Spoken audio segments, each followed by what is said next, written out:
Okey, jujur aku cakap dari luar kotak je jam ni dah nampak lain macam. Ini Avalon Curve Smartwatch, skrin besar, design melengkung. Tapi persoalannya, betul ke dia nampak mahal bila pakai? Assalamualaikum dan welcome back. Dalam video ni aku akan unboxing dan first impression untuk smartwatch Avalon Curve.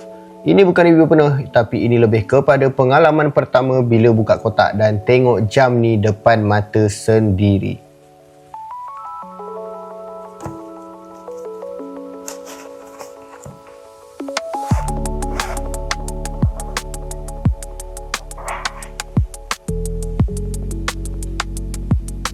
Okey, bila buka kotak, first benda yang aku nampak, jam dia terus mencuri perhatian. Packaging dia sangat ringkas tapi kemas lah. Tak nampak murah dan juga tak over. Dalam kotak ni kita akan dapat jam, kemudian ada kabel pengecas dan juga adalah juga aksesori dia yang lain seperti tali. Tali ni aksesori wajib aksesori asas. Okey, so sekarang kita akan cerita pasal benda yang paling stand out pasal jam ni Okey, kalau korang tengok sendiri kotak dia ni ada tulis watch curve kan. So maknanya jam ni dia memang dia punya tarikan dia dekat curve dia ni Okey. So sekarang kita akan cerita pasal benda yang paling stand out iaitu 2.01 inci IPS TFT HD 3D curve. Okey. So korang boleh tengok 3D curve screen dia macam mana. Okey. So inilah dia 3D. Nampak ni, korang boleh tengok kan. Dalam kamera pun korang boleh nampak dia punya 3D curve screen ni. Screen dia besar, melengkung dan nampak modern. Dari angle ni pun korang boleh nampak lah, dia bagi rasa smartwatch yang premium.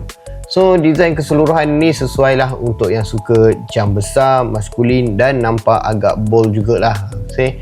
So tengok dekat tangan aku kan. Untuk fungsi pula, jam ni ada HD Bluetooth calling, heart rate monitoring, multiple sport modes, ada blood oxygen monitoring dan juga ada women's health monitoring. So first impression aku untuk jam yang fokus pada design dan fungsi asas Avalon Curve ni bagi vibe yang lebih mahal daripada harga So untuk skrin besar plus curve design dia memang jadi point utama dia lah. Kalau korang yang jenis yang nak smartwatch untuk harian, kerja dan gaya, jam ni bagi aku memang menarik lah untuk korang pertimbangkan. So bagi aku ini adalah unboxing dan first impression yang pertama untuk korang. So kalau korang nak tengok review penuh, battery test dan penggunaan harian, korang boleh follow dan stay tune dekat channel aku. So untuk korang yang nak dapatkan produk ni, link produk aku dah ada letak dekat description. Ataupun kalau korang ada nampak bag yang terapung dekat dalam video ni, so korang boleh dapatkan dekat situ. So jumpa dalam video seterusnya.